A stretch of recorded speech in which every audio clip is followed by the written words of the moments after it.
Hey guys, my name is Dr. John Jaziri, coming to you from San Clemente, California. And in today's video, I'm going to be telling you what makes somebody a superstar denture wearer and what makes somebody hate their dentures, okay? So today's video, we're going to be discussing full dentures, also known as complete dentures. So these are dentures for patients who have no teeth. This would be the lower, and this would be the upper, right? So here's what happens.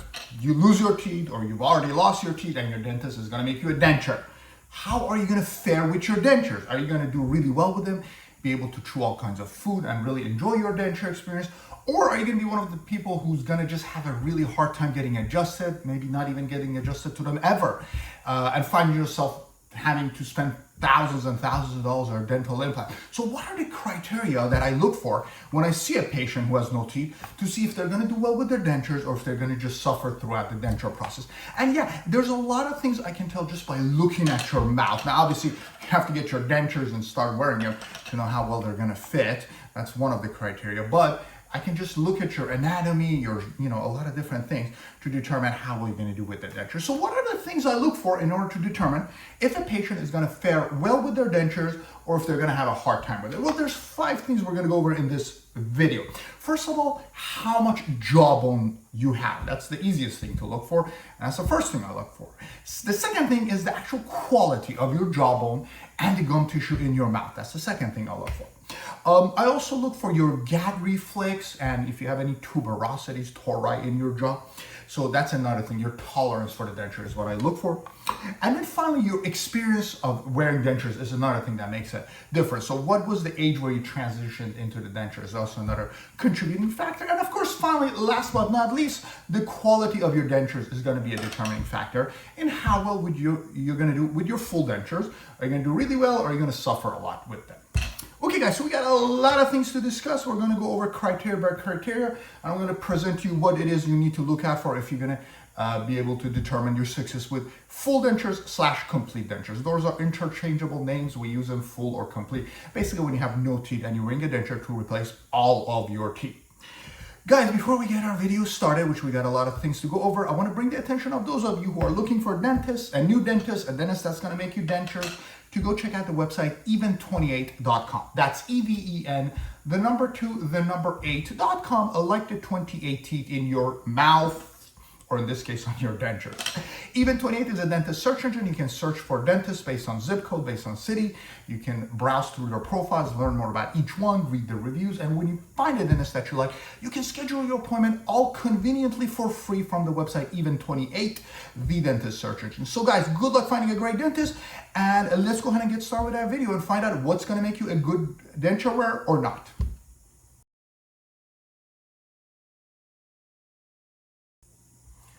Guys, the first thing I look for is how much jaw structure you have left if you're going to be wearing dentures, okay?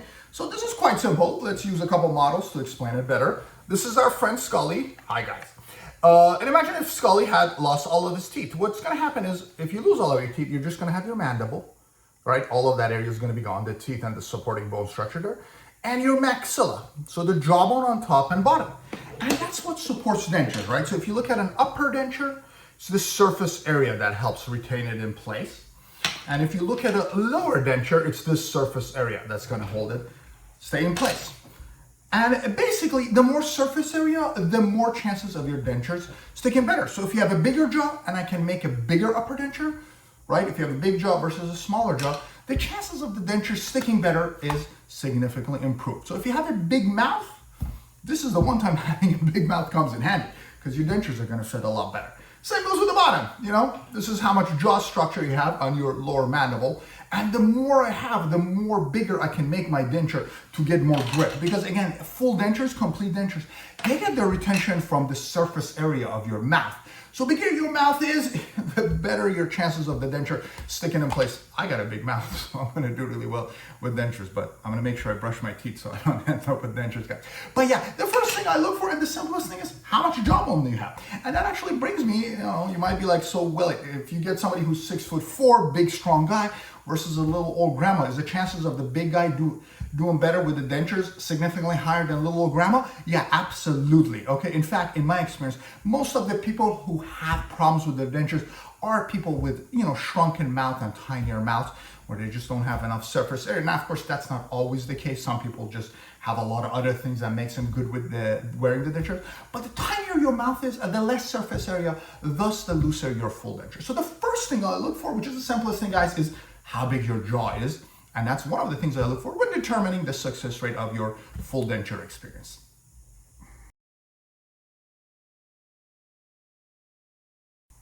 Guys, the second thing I look for is the quality of your jaw and the quality of your gum tissue. So the first one was how big your jaw is, which is basically the quantity of your jawbone.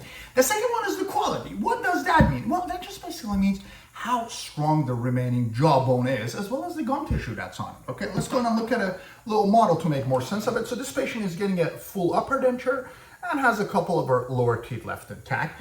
And this is how we're going to be making her dentures, right? Okay. And if you notice, guys, the denture is going to be gripping into the jawbone, okay? So the stronger the jawbone, the better the fit of the dentures, okay? And again, the first part was how much jawbone you have, right? That's the quantity. The second one is the quality. So the more bone you have and the stiffer it is, the better your prognosis. And what you can do, guys, is grab the jawbone in the patient's mouth, or your mouth if you're the patient, and see if you can move the jawbone, okay? If your jawbone is nice and stiff, and it's not mobile moving, then you have high quality jawbone. But if you grab your jawbone and you can kind of flap it all over the place, that means your jawbone is actually of low quality and you're gonna have a hard time wearing the dentures. So the more jawbone and the stronger the jawbone, the better the denture grips. Why is that? Well, it's pretty obvious. Denture wants a stable environment to sit on. So if you have little jawbone, well, there's nothing to attach to. But if your jawbone is also flappy and loose, then yeah, that can cause a problem. Why does jawbone get flappy? One of it is passage of time. Yeah, if you've been wearing dentures for decades and decades, you're gonna lose a lot of jawbone and the denture gets looser and looser. And another one, which is something that can happen here, is having opposing teeth. See, when you have opposing teeth here, guys, see this patient has the lower 6 teeth and 1 tooth here. When you chew, you're gonna put more pressure on the areas that are opposing the teeth. And the jaw quality here is gonna, over the years and the decades, is gonna disintegrate at a much accelerated pace. Anyways, we're getting too technical. We're supposed to learn about our mouth, not become dentists here. But yeah, the weaker your jawbone and the more flappy, the less chances of success. So patients who tend to do really well with dentures and eat all kinds of food are the ones who have a lot of jawbone and very stiff jawbone. And the exact opposite. Patients with little jawbone and fragile jawbone tend not to do as well. And of course, then there's the gum tissue quality, because just because you have lost your teeth doesn't mean there's no gum tissue, right? Let's go ahead and look at a little model so I can better explain these things to y'all. So you still have gum tissue in your mouth, right? The quality of this gum tissue is one of the determining factors. If you have nice, pink, firm, strong gum tissue, then you're gonna do well with the dentures, because the denture is gonna sit on it and it's not gonna bother you as much. But some people have this red, fragile, thin gum tissue. They've lost the high quality gum tissue, we call it keratinized, and they have this really fragile, delicate gum tissue. And those are also people that tend to suffer with dentures, because they might have enough bone for the denture to sit on it, but because their gum tissue is so thin and fragile, the dentures keep cutting into the gum tissue and causing sore lesions. And there's not a lot we can do in those cases unless you opt to go for a dental implant. But yeah, the quality and the quality of your bone and your gum tissue is one of the other determining factors. Let's look at a couple cases, guys, and decide together if the patient's gonna do well or if they're not gonna do well with complete dentures. So this is the upper arch. And if you notice, this patient has very good jawbone, quite a bit of it, and the quality looks pretty good. So this patient is probably gonna do really well. How about this patient? This is the lower jawbone. There's nothing left. I mean, nothing, not even anything. And then you have this fragile gum tissue. So this patient's gonna suffer with his or her dentures.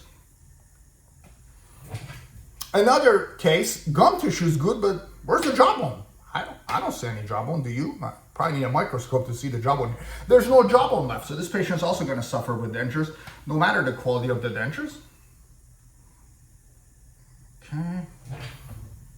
Much better, right? Pretty high quality jawbone. Patient's gonna do pretty well. Okay, so those are the things we look for, guys. If you have high quality jawbone and a lot of it, you're gonna do great. If you have nice firm pink gum tissue, you're gonna do well, and the exact opposite. So look for the quality and look for the quantity of the jawbone as the second thing that's gonna determine if you're gonna do well with your full dentures or not.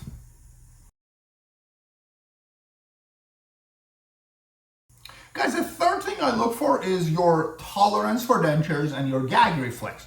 Can you handle this foreign object in your mouth to chew with? Because think about it. You know, dentures are great. They give you, 12 to 16 chewing teeth.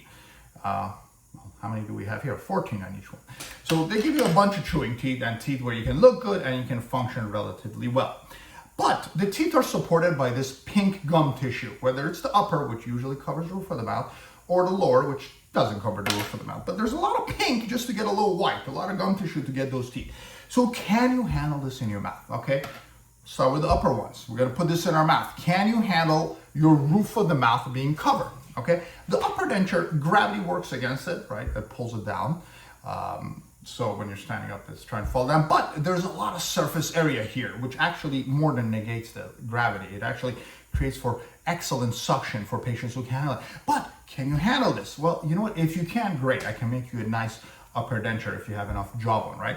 But what if you can't? Well, then what you have to do is you have to start cutting from here and making it smaller and smaller and smaller, and eventually get rid of the palate. Well, if you do that, denture is going to keep falling down, so you're going to run into a problem. So the better your tolerance for denture, again, I can make your denture bigger, which gives you more grip, because don't forget, the only thing that holds a denture in is the actual suction from the surface area of the denture. So if you have no gag reflex, I'll make you a big denture, you're going to do well. But if you have a gag reflex and you can't tolerate it, then I have to cut it and cut it. And as the denture gets smaller and smaller, it gets looser and looser. So we have patients that go in circles.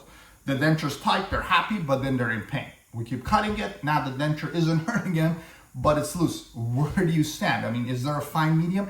Sometimes there isn't, sometimes there really isn't, and the patient has to go and consider doing dental implants, okay? Let's go on with the bottom denture. Now, the bottom denture doesn't have the surface area, but then again, it doesn't have gravity pulling it downwards. Having said that, the lower denture is usually looser, because if you notice, there's just not a lot for the lower denture to stick to. So, it just relies on this little thin ridge over here, and it may or may not be stable. A lot of people don't use their lower dentures because they have a gag reflex, and then we start cutting and trimming, and then by the time the pain is gone because it's not choking them, now it's too loose. Again, circles and circles. So yeah, if you have a low tolerance for this pink material, the acrylic in your mouth, you're not gonna do well with dentures, and there's nothing you or your dentist can do. I mean, frankly, the only solution is looking into other options involving dental implants, but you have to be able to tolerate this pink stuff if you're gonna do well with the dentures. And that actually brings me to another scenario, which I thought I'd share with y'all. And that's patients like this. These patients have these big bumps in their mouth, which we refer to as tori. That's the lower tori, this is an upper tori. So if you have that in your mouth, how am I going to make you a denture that you're going to wear it, right? But again, a lot of this comes to musculature control and just your gag reflex and your tolerance for dentures, which is the third thing I look for when I'm making a denture for a patient.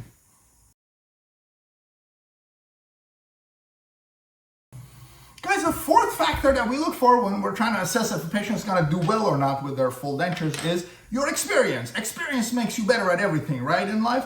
That's actually correct. It does make you better with dentures. So here's what I've noticed. People who transition to dentures when they're really young, and I know it sucks having to wear dentures when you're young, but it happens. So people who start wearing dentures when they're in their 20s, 30s, and 40s, whether they're pulling all of their teeth or they start transitioning from partials into full dentures. But patients who start wearing dentures younger in life tend to do much better because their muscular controls, their gag reflex, their body, their cheeks, everything gets accustomed to their dentures, and they tend to do better with dentures. Then the exact opposite. Somebody who's 60, 70 years old and has neglected his or her teeth and now decides to pull a whole bunch of their teeth and just wear full dentures, and they've never had dentures. Most of those people end up just not having a good experience because, your body doesn't get adapted to things as well at age 60, 70. And, when they do the surgeries and make the dentures, it's just a really uphill battle. And a lot of the patients who transition later in life end up suffering with dentures. And those are a lot of the people who end up paying for implant treatments in order to stabilize their dentures or just go for permanent teeth as an alternative. But yeah, when you transition later, then that's a little bit of a problem. Now, I'm not saying start pulling your teeth younger. You obviously want to keep them. But that is a thing that I've noticed, and it is very much so true. Actually, of course, this is a double-edged sword, right? Here's what happens if you get your dentures when you're younger. You get your dentures when you're younger. Let's say you're a 40-year-old man and you've lost your teeth. You get your dentures. What do you think happens 10, 15, 20 years later? Well, what happens is your jawbone continues to shrink at an accelerated rate, right? Because the denture puts all the pressure on your jawbone, and the jawbone shrinks 3 times as fast as people who have natural teeth, right? So somebody who's been wearing denture for a decade or two, their jawbone shrinks and shrinks. And every time they get a newer set of denture, the denture ends up being a little bit looser, right?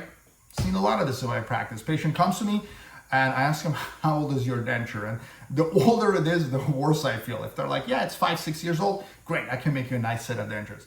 But if they're like, yeah, it's about 15, 20 years old, I'm in trouble because I know that this denture, the fit of it, is not the same as the fit in their mouth right now. Their jawbone was like this 15 years ago, now it's like this. So to make them a denture that they're gonna be happy with is a huge challenge. I in fact had some cases where I tried to make it and the denture is just not as good as the original dentures. So a quick note, what do you do in these cases? Well, one option is, if this is your original denture, you can make an impression of this and have the lab duplicate your original denture position. Boom, right? Great idea. Another option is to just strip the teeth and put brand new teeth on it. Again, another excellent solution, but you might not want to start a denture from scratch if your denture is that old. Just get it patched up and repair. And you know what, frankly, if you do all those things, if I just put brand new teeth on it, it looks like a brand new denture. Or I can, like I said, take a putty impression and make the denture exactly like the original denture where you used to have more jaw. Anyways, we're getting off the track here, guys. But yeah, the experience with the denture is part of the determining factor. And usually people who've been wearing dentures since they were younger, middle age, tend to do a lot better than the elderly patient who just decide to transition with dentures and find themselves having a hard time controlling it and a lot of time end up not wearing the denture at all.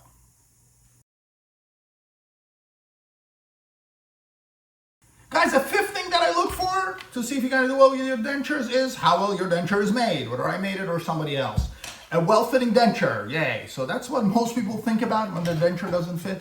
But no, please pay attention to the other things. If you don't have enough jawbone, if you have fragile gum tissue, if you have a gag reflex, there's nothing me or any other dentist can do. But assuming all the things are checked out and everything's on par, then yeah, the quality of the denture is a very important factor. There's a lot of things that goes into making a nice denture, some which I'm responsible for and some which is what the lab is responsible for. Full dentures are pretty much from the same material. I mean, you can use high impact resin or higher quality teeth, but I mean, you can't put ceramic because it's too heavy and it's too strong. So they're all more or less made from the same material. I mean, this is what an upper denture would look like, and this is what a lower denture would pretty much look like. But yeah, the quality makes a difference. So when we're making a denture, if this thing is gripping everywhere, that's important. Not having undercut, so areas that cut into your gum tissue is important. Getting as much extension. If you notice the back of this denture has a little bump to provide suction.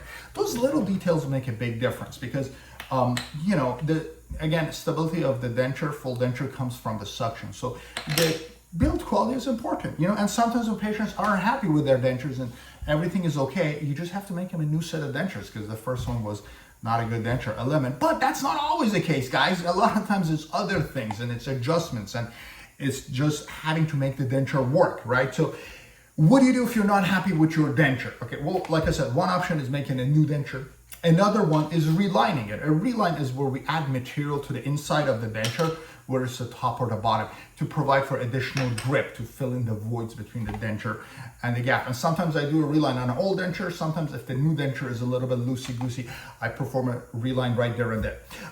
You can also need to adjust the dentures, right? You know, when you get your dentures initially, you wear them and it's gonna cut you here. So what you need to do is you need to come to the dentist and say, doctor, it cuts me here. I look at the sore lesion and I start trimming it on the dentures. And you know what, patients who actually want their dentures to work are the ones that wear it as much as they can. I know it can be a little bit painful wearing the denture during the accustomation period when you're getting used to it, but you need to try as much as you can. And if you really, really can't wear them, here's what you do. Let's say you have an appointment with me on Friday and the denture is extremely painful. You start wearing the denture on Thursday or Wednesday, a day or two before you come in, so I can see where it's causing sore lesions.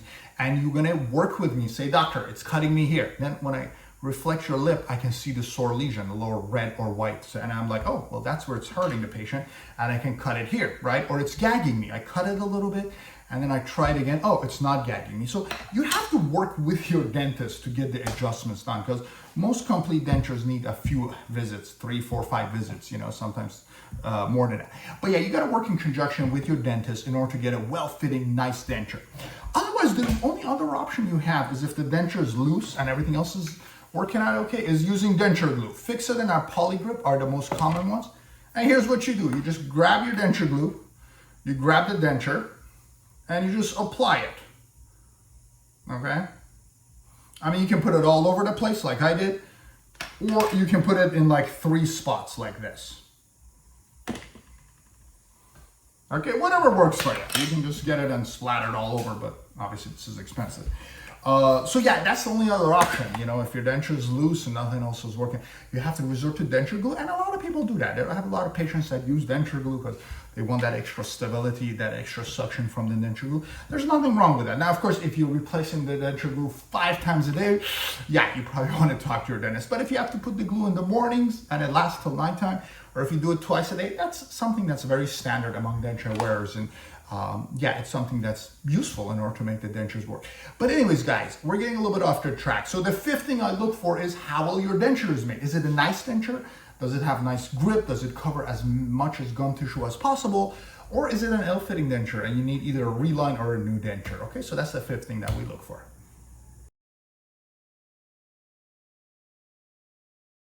Guys, it's time for me to share you my final thoughts. What do I think about full dentures? Well, millions and millions of people have full dentures, and they will, because, you know, doing implants is really expensive and you need to have a lot of resources and spend a lot of time doing it. So, I mean, dentures is just part of life, you know, because, you know, a couple centuries ago, people used to live till 40 and, you know, teeth usually last till 40. Now we're living till 80, 90. And, you know, a lot of people, because of gum disease and cavities, their teeth just don't last as long and they keep going and going. Their teeth aren't gone. So dentures is a very practical solution. You know, it's very inexpensive. In some other countries, denture costs like $150. You know, they're very affordable, of course. In that country, that's a lot of money. But yeah, dentures are something that, you know, pretty much in every single country people use to replace their missing teeth.